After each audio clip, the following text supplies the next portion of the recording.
பாட்டாளி மக்கள் கட்சியில் அன்புமணி ராமதாசான் ஆவணங்களின் அடிப்படையில் தலைவர் என முடிவு செய்யப்பட்டதாக தேர்தல் ஆணையம் டெல்லி உயர்நீதிமன்றத்தில் இன்று மனு தாக்கல் செய்திருக்கிறது. பாட்டாளி மக்கள் கட்சியில் தந்தைக்கும் மகனுக்கும் இடையே பிரச்சனை ஏற்பட்ட நிலையில் அன்புமணியை பாட்டாளி மக்கள் கட்சியின் தலைவராக தேர்தல் ஆணையம் அங்கீகரித்து கடிதம் அனுப்பியது செல்லாது என அறிவிக்க கோரி டாக்டர் ராமதாஸ் தரப்பில் வழக்கு தொடரப்பட்டது. இந்த வழக்கு டெல்லி உயர்நீதிமன்றத்தில் இன்று விசாரணைக்கு வந்த போது தேர்தல் ஆணையத்தின் தரப்பில் விளக்கம் அளிக்கப்பட்டது. அந்த விளக்கமானது பதில் மனுவாக தாக்கல் செய்யப்பட்ட போது பாட்டாளி மக்கள் கட்சியில் டாக்டர் ராமதாசுக்கும் அன்புமணிக்கும் பிரச்சனை ஏற்படுவதற்கு முன்பு இருந்த ஆவணங்களின் படி பாட்டாளி மக்கள் கட்சியின் தலைவர் அன்புமணிதான் என்று தேர்தல் ஆணையம் முடிவு செய்ததாக தெரிவிக்கப்பட்டிருக்கிறது.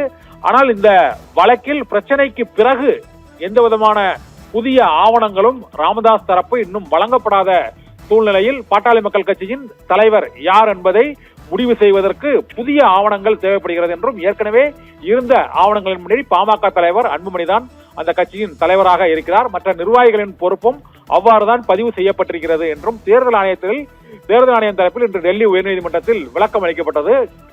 இதனால் அன்புமணி தரப்புக்குத்தான் பாட்டாளி மக்கள் கட்சியின் அனைத்து நிர்வாக உரிமைகளும் இருப்பதாக தேர்தல் ஆணையம் பழைய ஆவணங்களின் அடிப்படையில், பிரச்சனைக்கு முன்பு இருந்த ஆவணங்களின் அடிப்படையில் முடிவு செய்ததாக விளக்கம் அளித்திருக்கிறது. இந்த வழக்கு வரும் 13ஆம் தேதி மீண்டும் விசாரணைக்கு வருகிறது. அப்போது டாக்டர் ராமதாஸ் தரப்பில் அவர்கள் தரப்பு வாதங்களும் ஆவணங்களும் எடுத்து வைக்கப்படும் என எதிர்பார்க்கப்படுகிறது. இப்போதைய நிலவரப்படி நீதிமன்ற உத்தரவு மற்றும் தேர்தல் ஆணையத்தின் பதில் மனு ஆகியவை அன்புமணிக்கு சாதகமாகவே இருக்கிறது.